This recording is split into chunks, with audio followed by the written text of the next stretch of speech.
Thank you for downloading this episode of Historical Hot or Not. This episode was recorded live at Leicester Comedy Festival. It was recorded through a single mic. Some of it might sound a bit odd as a result. I had to artificially turn up some of the audience interjections so you could hear them, but it means there are some odd volume jumps here and there. Also, just as a side note of shame on my part, I factually corrected an audience member halfway through this. I like to think of myself as a walking IMDb, Internet Movie Database, and someone called the Raquel Welch prehistoric drama 1 million years BC. They called it 10,000 BC, and then I correct them and say, no, it's 100,000 BC, but we're both wrong, it's 1 million BC. However, I think my history was trumping my cinema knowledge there, because although the film is called 1 million BC, Homo sapiens as depicted in this film, they didn't exist in 1 million BC, did they? They didn't appear until about 300,000 years ago. So out of the three of us, this guy in the audience, the producers of 1 million BC, and myself, I was closest to when humans appeared, even if I got the name of the film wrong. Anyway, I'm now going to have to go and crawl into a cineast shame well of some kind and, I don't know, beat myself with a mace like that albino monk in the Da Vinci Code. I don't know. But while I do that, you can listen to this live episode of Historical Hot or Not, and we hope you enjoy it. Thank you very much. They might be a Viking or a Saxon or a Roman, but tell me, do you like 'em? Would you sex 'em? Would you bone 'em? Would you go to bed with King Ethelred? Would you bonk William the Conqueror up in the sheets with Samuel Pepys? Mussolini was a meanie, led a fascist insurrection, but does he make you creamy? Does he give you an erection?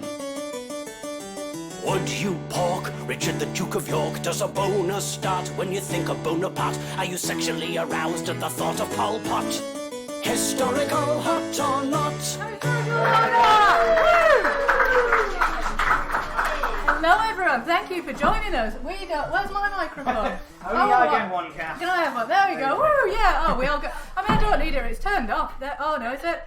Is that on? I don't fucking know. I'm loud enough for all of us, aren't I?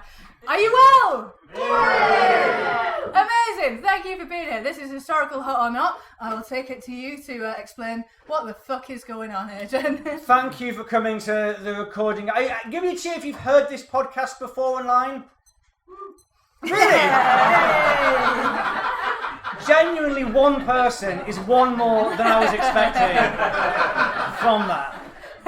This is Historical Hot or Not. We like to describe it as the podcast perineum that connects the anus of history with the genitals of comedy. That's what we're going for with this.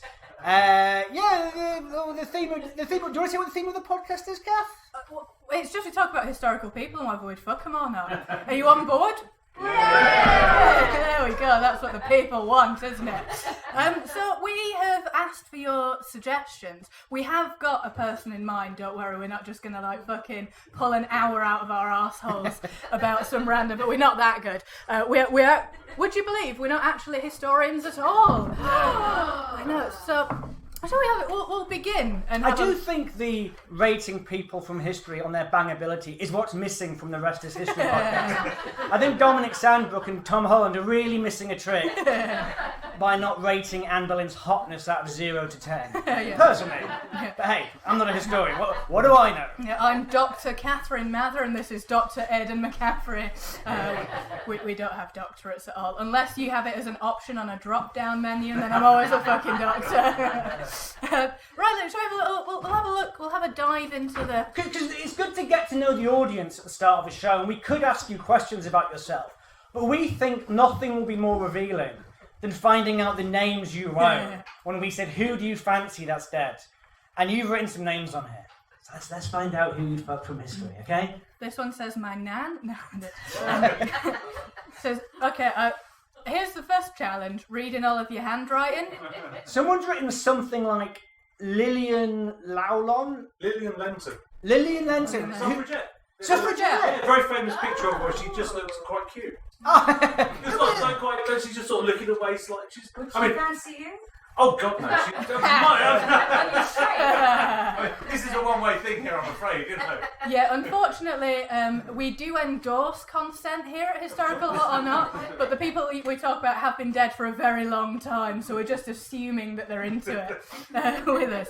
Okay then, so we've got a suffragette. Photo's quite cute, and that's kind of what this podcast stems from, because we've all gone down a Wikipedia wormhole, we're reading about someone from history, and your eye wanders over to that picture in the corner. Do you know what I mean?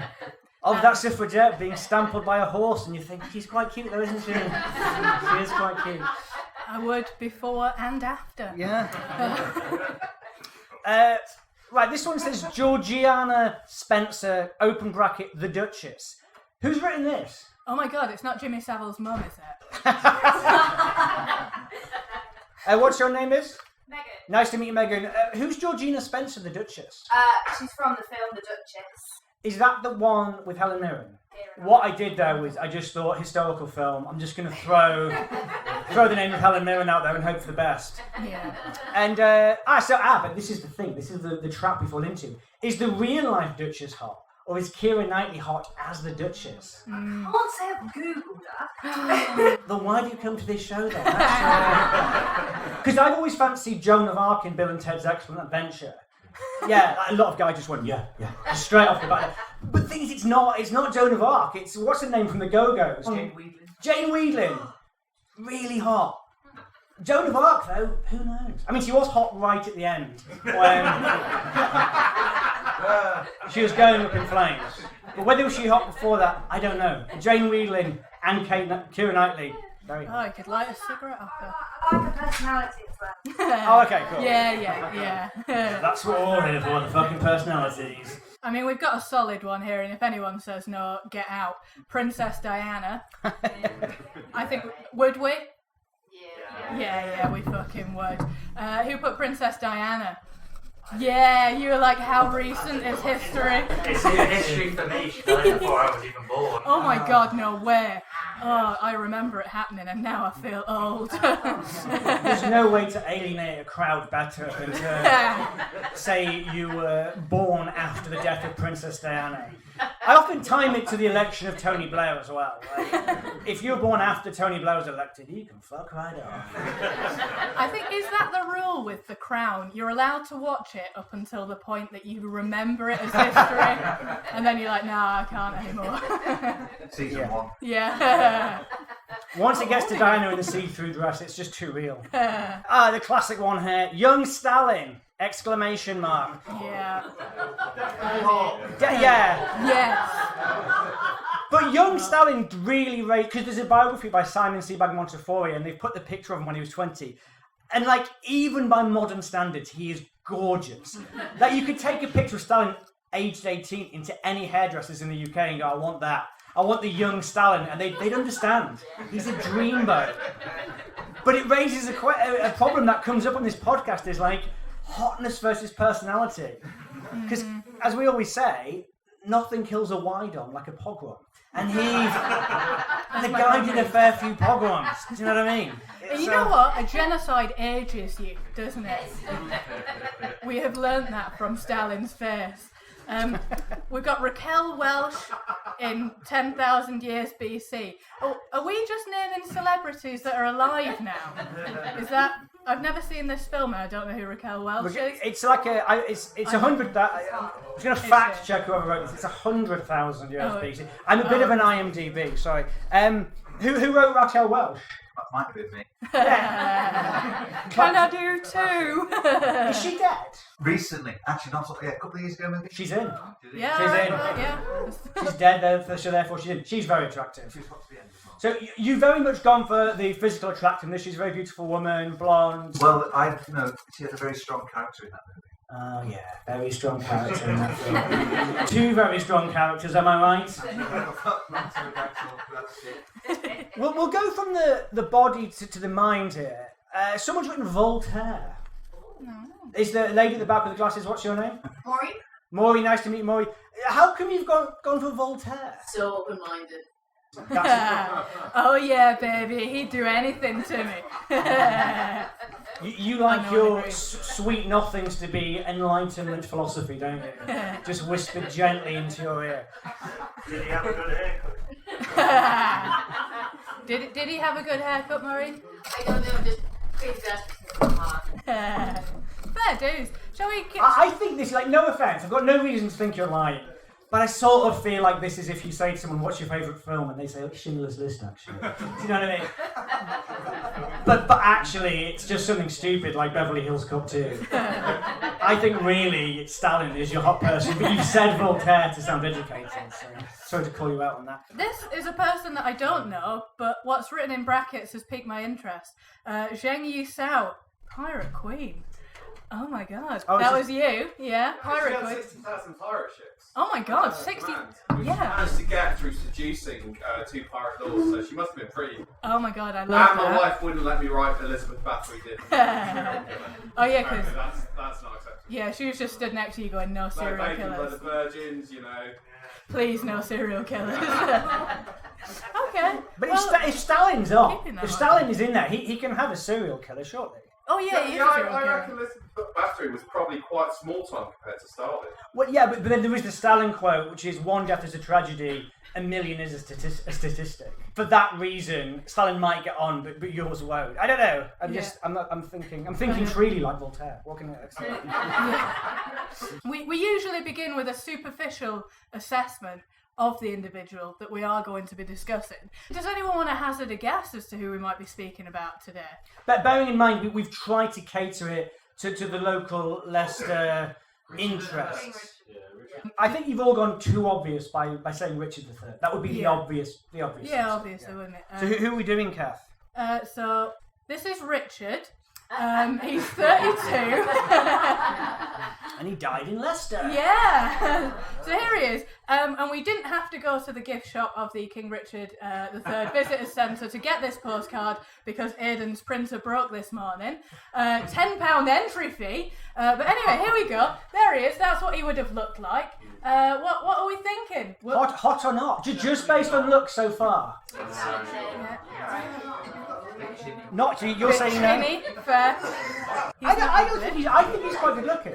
Yeah. So give us a cheer if it's hot. No, okay, and give us a cheer if it's not. Oh, okay. Lancaster, not interested in the local celebrity. Oh no, we'll have to take What this is back it about? to the gift Because shop. what's your name there, mister? What's your name? Chandy. Shanley. When we showed the picture of him, you straight away went no. No. Why did you have such a visceral reaction to King Richard III? Not my type. Not your type. Is it the hair? Or the hat? Because the hat's it's a shit hat, isn't it? I thought maybe the reaction was so strong. I wondered if like your ex-boyfriend just looks identical to Richard III, and you're now thinking I've come to the wrong show. Oh, we actually dated in college. So we've looked at his face and we've decided he's not hot between all of us here at the Globe tonight in Leicester. But let's find out about his life. I'm going to tell you a few facts about his life, and then we can have another little vote at the end and see if it's changed your mind. Mm-hmm. The stony face of a crowd were like, we've decided.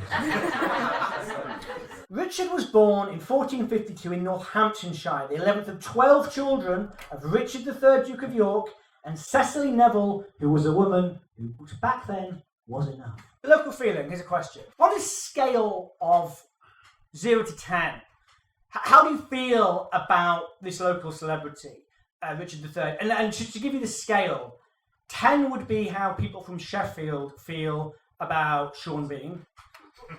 0 would be how people from Scarborough feel about Jimmy Savile.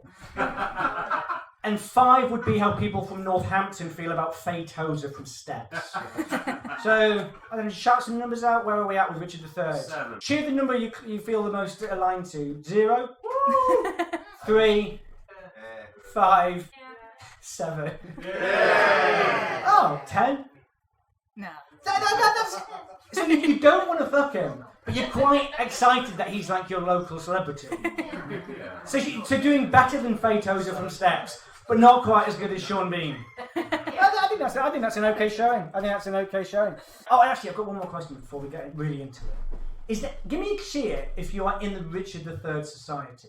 You've got cheers, easy. Yeah. Are you really? Oh, okay, thank God for that. I'm quite glad because I watched a documentary about when they unearthed the skeleton from the thing, and they're fucking mental, aren't they? The Ricardians are in, like, their hobby is just making sure people have a better opinion of Richard III. A man we're about to discover murdered people for no reason. They're an odd bunch. Anyway. I got caught by one in the museum and I couldn't get out. It was closing. I'm like, please let me go. Yeah, he was nice. So Ricky III, I'm going to call him Ricky III. Yeah. Ricky III's dad died in the Battle of Wakefield because of the War of the Roses. Richard spent a lot of time like hopping back and forth across the Channel for safety, kind of like a series of charity swims done by David Walliams, always crossing the Channel, always coming back. And it's because of the War of the Roses. His dad got killed in it. His brother became king in it. His brother was Edward IV would get deposed, and then he'd have to go. It's just like very, very dramatic. I do miss the days of people marching into England to take the throne. Like, in an ideal situation, I would like Keir Starmer not to face Sunak at the ballot box. I'd want him to form an alliance with Macron and then come over the Channel with an army, depose Sunak, who is then buried in like a car park, and then Liz Truss fucks off to France, and then the whole cycle starts again. That'd be so much more entertaining, wouldn't it? Yeah. And also, how shit do battles sound from the past? Like, the Battle of Wakefield. Oh, fuck off. Agincourt. Oh, that's sexy. Wakefield. Are you fucking kidding me? Yeah, my brother lives in Wakefield. Do they have a vineyard? They have a Yates's in Wakefield. They don't have a... Do they have a Yates's wine bar here? They used to. Yes, they do. I only asked because when I was walking around town earlier, I heard someone say, and that's where Yates's used to be. And I wasn't sure if it was... Oh, yeah. I thought maybe it was like the Free City tour. Do you know what I mean? Showing the site. I don't know. My cousin was in the Battle of Yates's car park. Yes. There we go. Anyway, so Ricky III, he had an interesting childhood. He was made the Duke of Gloucester when his brother Edward became king when he was 8 years old, which I think puts into perspective the debate about when children should get smartphones. You know what I mean? This guy was the Duke of Gloucester when he was 8. You know what I mean? He could probably handle a rudimentary smartphone. As a teenager, he was made Commissioner of Array for the Western Counties, and he had an independent military command by the time he was 17. Kath, what were you doing when you were 17, and did it involve battalions? Well, I discovered cannabis at 17. That really got in the way of me getting things done. I'd also discovered, I don't know if you're familiar with them, boys. And a pub that would serve me at 17. So, really don't remember much from that period. So you didn't have a battalion of 100 longbowmen? Oh, I wish I had.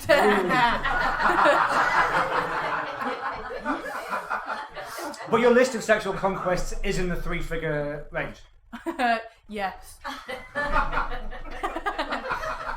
And if anyone was in my show that I've just done, you'll know how big a lie that was. Was anyone in Kath's show just now? Like an hour ago? That is a wonderful return. Because someone whooped when you were speaking earlier, I thought they were. Otherwise, I wouldn't have asked. Sorry. I feel like I've shown you up there, Kath. Try to embarrass me. It's fine. After being deposed and becoming king again, Eddie IV made Ricky III governor of the North, and he ruled the north of England. So he was kind of like Andy Burnham of the 15th century, but with scoliosis. And like Richard III, Andy Burnham is going to die at the hands of a regional usurper, probably Angela Rayner. After Eddie IV died, his 12-year-old son Ed V succeeded him. Richard was named Lord Protector of the Realm. Now, Kath, before we go on to the next bit, how do you feel about a prospective sexual partner being guilty of, say, shall we say, infanticide? Would that be like a turn-on or a turn-off for you? If he'd killed kids? Yeah. I'm probably out, I'll be honest. That being said, how good's his hair? Lovely hair. Is it good enough to overlook killing kids? One, yes. You, ma'am, how silky would a man's hair have to be for you to ignore the fact that he may have killed 2 small children? Oh, what Tresemme advert, at least. Tresemme advert, at least. So there is hope. Yeah, oh. So the infanticide for you is not a deal breaker. You might still swipe right. There's no evidence. Hang on, someone's asking for evidence. I think the Ricardian Society is in there. 12-year-old future Eddie V and his younger brother Richard were lodged in the Tower of London by Ricky III, supposedly in preparation for the former's forthcoming coronation. Which is a bit dastardly, like, if you go upstairs and just hide up there stay quiet in your room, we'll put a crown on you. The thing is, right, it does seem questionable that someone would put someone in a prison before a big performance, but we're actually staying at a hotel that I've seen nicer prison rooms, and we went into it. We saw that room and went into it, so it's not that out there. People often say with the comedians, you're so brave. I don't know how you do. The brave thing is where we're willing to stay, in provincial English towns after we've gigged. That's the brave part. That is the brave part. The 16th century history Holinshed's Chronicles accounts that little by little all folk withdrew from the tower and drew unto Crosby's in Bishopsgate Street, where the Protector kept his household. The Protector had the resort, the king in manner desolate. This is like a really old English way of saying that King Edward V had basically become like Kevin McAllister in Home Alone. And we're probably going to get some kind of trap situation set up to ward off any burglars. Bishop Richard Stillington reportedly told Ricky III that Eddie IV's marriage to Elizabeth Woodville was invalid because of Eddie's earlier union with Eleanor Butler, making Eddie V and his siblings illegitimate. No! Afterwards, noble and commoner citizens of London drew up a petition asking Ricky III to assume the throne. Kath, do you think Richard accepted? No. Yes. Yes. Yeah, okay, yeah, there we go. 50-50, wasn't it? It was accepted and was crowned at Westminster Abbey on the 6th of July, 1483. In the same summer, the princes disappeared. Oh. No. And no one knows what happened to them. Genuinely, no one knows exactly for sure. And I think this is where the Ricardians are like, no one really knows. But I will say, in 1674, workmen excavated 2 small human skeletons from under a staircase. Probably not connected, right? What I would say is, they never found Keith, but Ian Brady is still in prison. So, you know. No? Alright, fair enough. You don't agree? It's important in any show to find the line. Yeah, And even though we were joking about genocide earlier, she said that and you're like, oh no. You were correct, Megan. No serial killers. There we go. It's a different podcast. Is Brady's still alive? Nah, he died not too long ago. And fucking good. What? Yeah, that'll get them back inside, Kath. Yeah, there we go. Bring back hanging, right? Yeah, whoa. That's how the Third Reich started.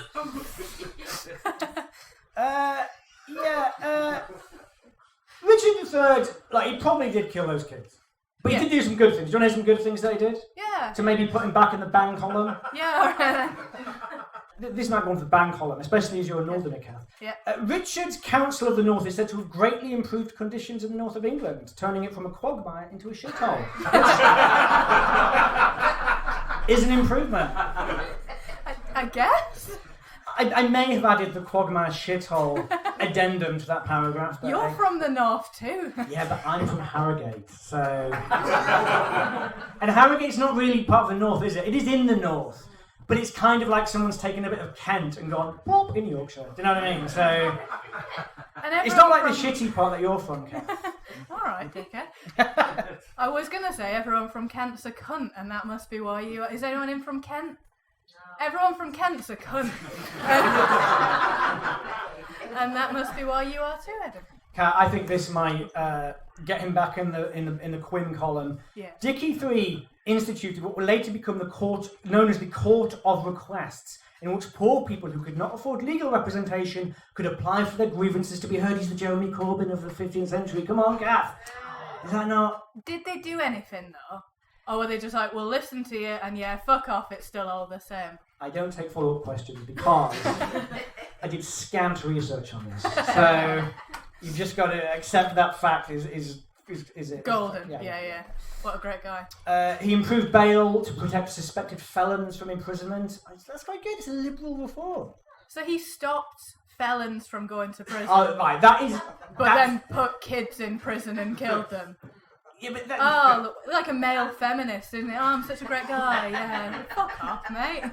You're sounding quite right-wing in this episode. Well, because he's protecting suspected felons before they've been... Oh, right, okay, fair enough. And you were immediately, when Richard Littlejohn on the issue, you were just like, Keir Starmer wants to protect felons. That's where you went. I'm not, look at me, I'm not right-wing. I'm wearing a leopard print catsuit, for fuck's sake. That's what Sunak was wearing in Parliament. Ricky 3 banned restrictions on the printing and sale of books. What? Well, that's good, right? What? He stopped books? No, he banned restrictions. Oh, right, okay, On sorry. printing and sale of books. No, that is good. Yeah, okay, that's good. But who could read them? Oh, a few men and no women. Okay, great. Yeah. Really happy for them. He ordered the translation... Oh, that's boring. I'm not going to read that. No, you started, so you're finished. It's fucking mastermind here, mate. He ordered the translation of the written laws and statutes from the traditional French into English. That is good. It's not funny though, is it? No, but a lot of this isn't, so it's fine. So is the fact that he translated the statutes from French into English, is that another thing that makes you forget about the child murder? What, did he murder them with his own 2 hands? Oh! Oh, did he murder them in French? So are you saying that, like, if you're on Tinder and someone said, I have killed children, but I ordered an intermediary consigliere character to do it? If he's been in a Tresemme advert, Well, yeah, that's fair enough. Very silky hair. Very silky hair. That's so silky. Do you want to hear some more bad things he did for full disclosure? Yeah. These aren't exciting, they're brutal. He executed William Hastings, an important courtier of Edinburgh. I mean, they put up my car insurance, so fuck him. 80 quid, I ain't crashed the fucker. Apparently, it's because other cars are more expensive. I drive a shit car and I've got to pay for someone... Anyway, sorry, go on. Is that why you got the train here? Yeah, that is why I got the train here, yeah. He also executed Sir Richard Grey, the half-brother of Eddie Five. He executed Thomas Vaughan, a Welsh statesman and diplomat and Eddie Four loyalist. I will say though, they were all powerful white men, and I know you dislike the patriarchy. So this could be in the win column for you. Yeah, fuck him. Yeah, fuck him. Do you know we did an episode? So this is a podcast, and there are lots of episodes online you can go and listen to. Historical Hot and that. We did an episode on Guy Fawkes where Kath pitched to me, because we take it in turns to pitch. She pitched to me Guy Fawkes, and I was like, no, I'm not going to. He tried to blow up Parliament. He's a terrorist. He's a cool guy. And and then she was like, well, I would bang him. And I went, why? And he goes, because he's doing that to the man. Like, he's not, he's like a terrorist. He's a bad boy. Look at the hair. Right? And who hasn't thought about blowing up Parliament once in a while? That's such a lame, I'm unquestioned time, I'm going to get like a cheap applause line. Who hasn't thought of... The last man to enter Parliament with honourable intentions was Guy Fawkes, am I right? Were they Tories? I guess so. No, well, it predates the traditional, risk of being dull, it predates the traditional party structure as we know it now. And also it was before the police. So you could just legitimately fucking hire the basement of the Houses of Parliament. Like, don't worry, this is just where I keep my gunpowder. And my matches. Don't worry about it, man. They left him with a stopwatch and a match. Can you imagine being found next to a pile of gunpowder with a match and a watch? You're like, and what are you doing, sir? Nothing. Anyway, we're not talking about Guy Fawkes. But would we? Yeah, so shut up. I can't believe everyone's on your side with this, Kath. It just makes me so angry. In 1483, supporters of Eddie IV grew disaffected with Ricky III's usurpation of the throne. The Duke of Buckingham, Ricky's old mate, invited Henry Tudor to be king, to kill Ricky III, become king, and then bang Ricky III's niece Elizabeth. It's quite a good package deal, isn't it? Can you imagine going up to somebody with that as a, hey, can we have a meet up? Right, okay, what we're going to do, Yeah. we're going to kill him, you can be king, and bang his niece.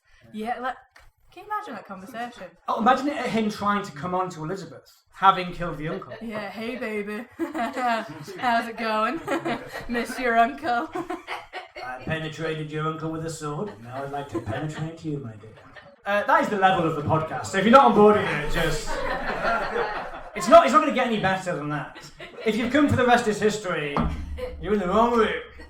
On 22nd of August 1485, Richard met the outnumbered forces of Henry Tudor at the Battle of Bosworth Field.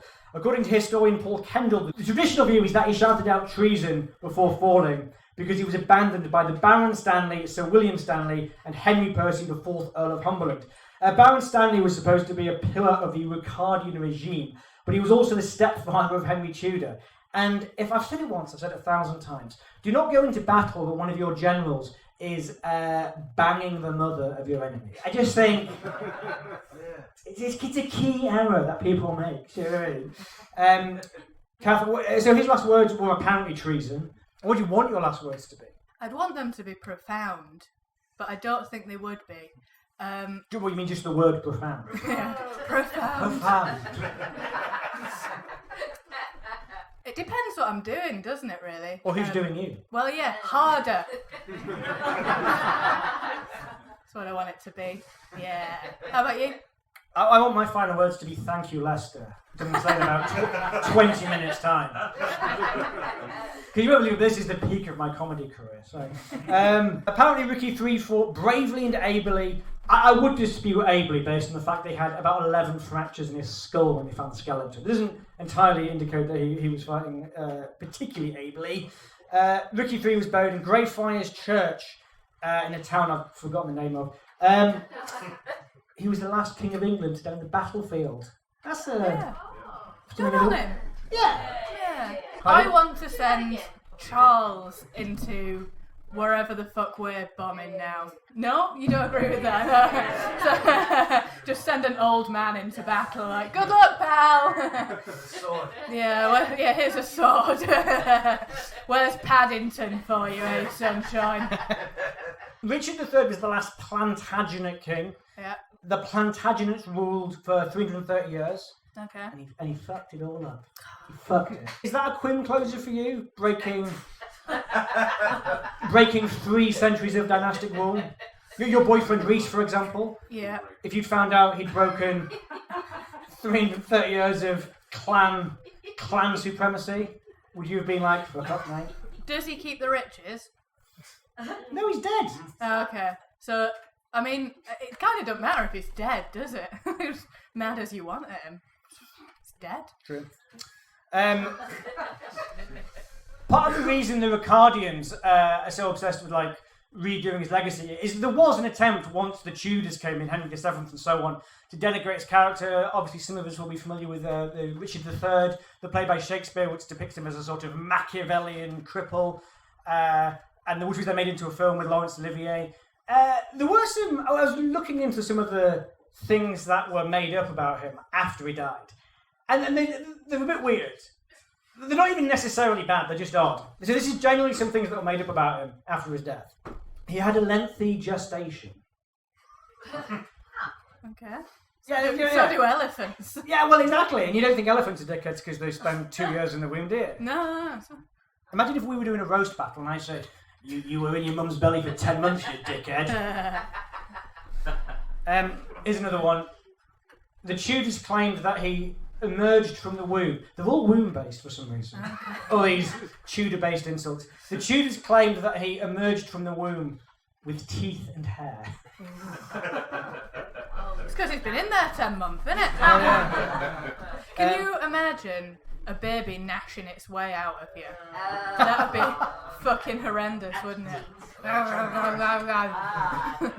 No, alright, I've turned you. Fair enough. Back to the facts, Aidan. Just another one. They claimed he was a breech birth, which I take issue with because I was a breech birth.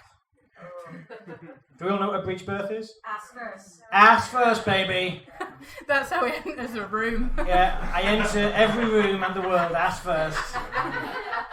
And make no mistake. That's how I'm going to leave it. Other things attributed to Richard III after his death to denigrate him included he emerged from the womb with the grey thinning hair of a 50-something geography teacher. He used his umbilical cord as a rope swing in the delivery room. And he played a miniature drum kit in the womb at 3 a.m. So, Kath, we're going to get to the big question now. Yeah. Richard III's body was discovered partially using ground-penetrating radar. But would you, Kath, allow Richard III to penetrate you with his vagina-penetrating penis? That was a bit laboured, but I do appreciate that some of you laughed at it. I've never been asked a less sexy question. No, I think I read in the museum over the road that apparently he was 5'8", but his scoliosis made him look a lot shorter, and I'm 5'8", and I think for that reason it's a no. I like a tall man. Do we like tall men? Yeah? If you're laying down, it don't fucking matter, does it, baby? Even so, I don't know. Who likes short men? Yeah? Okay, one. Boo! Oh, dear. Okay, fair enough then. So, yeah, I think people agree with me, even though they were like, oh, that is a little bit superficial. But also, yeah, we do like tall men, so... It is interesting that I've basically said, would you sleep with this man who's killed 2 children? And you've gone... How tall is he? 5'8". Oh no. Yeah. I'm not a monster. No. If my house is on fire, I want someone who can carry me out of it if I'm passed out.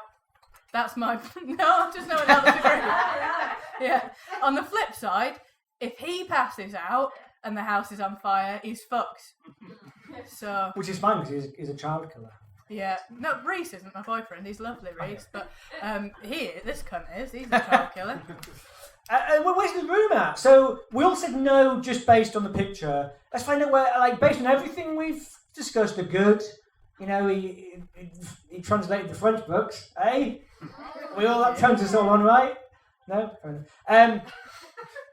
Based on the good things and the bad, weigh it up in your mind. Weigh up how he looks. Weigh up everything. He's rich, right? Well, he's the king of England. King, mate. Yeah. I've got a name now. He's gone right up to an end. We were discussing this earlier, and you can sort of tell Kath lived in London for 10 years because she immediately went to the property thing. She was like, does he own property? So he's a fucking king. She was like, well, maybe I will. Yeah. So give me a cheer if you are a yes, you would bang Richard III. Yeah. More than I thought. What's the reason you're cheering? He didn't kill the kids. You are from a Ricardian society, aren't you? You're holding back on us. I know some of you are in here stealth. No, why don't you think he killed the kids? Well, it's a long story. He had no reason to do it. What, apart from becoming king? They were illegitimate. They weren't a threat. Well, no, but they decided they were illegitimate in the moment, but they could have then... Because there was a lot of people working against him, and as long as Edward V was alive... I'm not saying he did, but as long as Edward V was alive, there's always the chance he could have come back. It does feel like you already decided, Aidan. I'm not saying he did it, but he did it. Yeah. And you think he's hot? Why would you think he's hot? Because he's a very short man. When he's carrying the woman he loves out of the burning building, he's close to the ground. There's more oxygen there. I hadn't thought of Carrying the that. burning woman out of the ground. You know we're talking about Richard III, not Kevin Costner in the film The Bodyguard. That's just my mind went. Your mind went elsewhere. Who else was in the yes camp? Anyone? Just because he's rich. Just because he's rich, fine. The guy over there, what's your name, sir? Miguel. How come you would? He got rid of the French. He did He what, got sorry? rid of the French. Have we got any French in tonight? Fuck him. For the sake of the historical accuracy of the podcast, I don't think he did get rid of the French. I don't think France ceased to exist in 1485. But hey, we can all dream, am I right? So give me a cheer if you're in the no camp on whether you would bang Richard III. We're in the no There we go. camp. It's been decided. But there was more yeses than I expected. Yes, so Richard III will not make it onto the Bio Tap Tapestry. Yeah. They are all of the people that we would fuck. Yeah, the Biotap Tapestry is the fictional tapestry that contains a list of everyone we've said yes to on the podcast. We've got about 10 minutes left. We're done with Ricky. Should we do some more of the audience's suggestion? Mary Boleyn. Scarlett Johansson. Again, confusing the actress playing the part with the thing. Yeah. Scarlett Johansson is hot, as is, but then so is playing Anne Boleyn, Natalie Portman. Yeah. So is Eric Bloody Banner, playing the King Henry VIII. Yeah. But this is another interesting one, because exceptionally handsome men get cast as Henry VIII. So you have Eric Banner played him. Who's the ginger actor who was in... Damien Lewis played him. But at the time, we think of Henry VIII as being this overweight man, but at the time he was seen as this athletic, handsome guy. So it doesn't make sense that we cast hot people as these people. Mm. Oh, hey up, Rasputin. Hey! Was that you? Yeah. So why do you put Rasputin in the suggestions? I just like goatee stinky men. That might just be a personal thing. I don't know. But it was, and I'm sure this was from a historical document. He was Russia's greatest love machine, according to the esteemed historian M. Boney. I'd have a go on his Boney M. But I always if someone's women, you can answer this, or maybe men as well. I don't know. If like a guy. Wow, thank you, Aidan. Pardon? I will. Yeah. If a man is ugly, but all women are sleeping with him, does that pique your curiosity about the person? A little bit. What about you? What do you think? What, me? Yeah, if you weren't attracted to a man, but you knew that just loads of women were like drawn to him, would that pique your curiosity? Because I think that's what happened with Rasputin, because he wasn't attracted. But banned your everyone. attractiveness is based on what? Where we got different realms of attractiveness. That's quite like right. Charisma, how you make us feel, rather than how you look is different. I don't know what you're talking about. so we're going to move on from it. Mary Queen of Scots. Who put Mary Queen of Scots? Yeah, probably me again. You again? This guy is so horny for history. He's just like everyone who ever lived, get them in the cup. Why do you put Mary Queen of Scots? Saoirse Ronan. Saoirse Ronan, yeah. You're a one-woman IMDb. I don't know any. I didn't learn it. I watched it. Oh, yeah, that's fair. American. I learned your history through TV. I'm going to test you later. I'm just going to name people from history and you have to tell me who played them. Why Mary Queen of Scots? Well, yeah, she married 3 times. People. So your ideal woman is just someone who's been divorced several times. Yeah, well, I mean, if after all of that, they can still look at me and go, actually, you're all right. I'm figuring fair play because you've been through a few. Maybe I'm okay. If you're a woman in Leicester and you see him hanging outside the divorce courts, just going. We've got one here that we actually did an episode on this person, Vlad the Impaler. Why did you put Vlad the Impaler? I don't fancy him, I envy him. You envy him? Because if you call Vlad the Impaler, Yeah. not that you kill people with... You kill people with sticks in a horrible manner. Yeah, but maybe your penis is so large that they call you the Impaler. I mean, that would be fucking sick. Right. If anyone didn't hear that, he said, maybe he's called Vlad the Impaler because his dick is so large. Well, it could have been that, but we did an episode on him and we can tell you it's not. He just really likes stabbing people through the arse. Some of them were stabbed through the arse, up the thing and then out there. And then he'd eat a meal with them, just like decorating the house. And that's weird, right? That is a weird. If you got invited on a date, do you want to come around? I'll make you a meal. Sure, that sounds lovely. And then you turn up, and he's just got a shitload of his enemies impaled up the arsehole. Be like, darling, what is this? No, you'd all be like, oh no, cool, what are we having? No. Fair enough, you do you. I think the... That was just another Mary. And what's the thing you like to say at the end of the podcast, Kath? It's not what's on the inside. It's not what's on the outside of the coffin that counts. It's what's on the inside. I've messed that up. I'm sorry. It's not what's on the outside. It's what's on the inside of the coffin that counts. There we go. Thank you for coming. See you next year. You have been listening to Historical Hot or Not, written and created by Aidan McCaffrey and Catherine Mather. The podcast art was by our good friend Richard Todd, and our theme music by excellent musician and also good friend David Eagle. We also have music by Ergo Fismas, latter licensed from the Free Music Archive. If you've enjoyed us and you would like to donate to the cause, we would love you to do that also. You can find us at ko-fi.com/hotnotpod, and you can download bonus episodes of Historical Hot or Not from Acast Plus. The link is available on our Linktree, linktree.com/hotnotpod. Bye!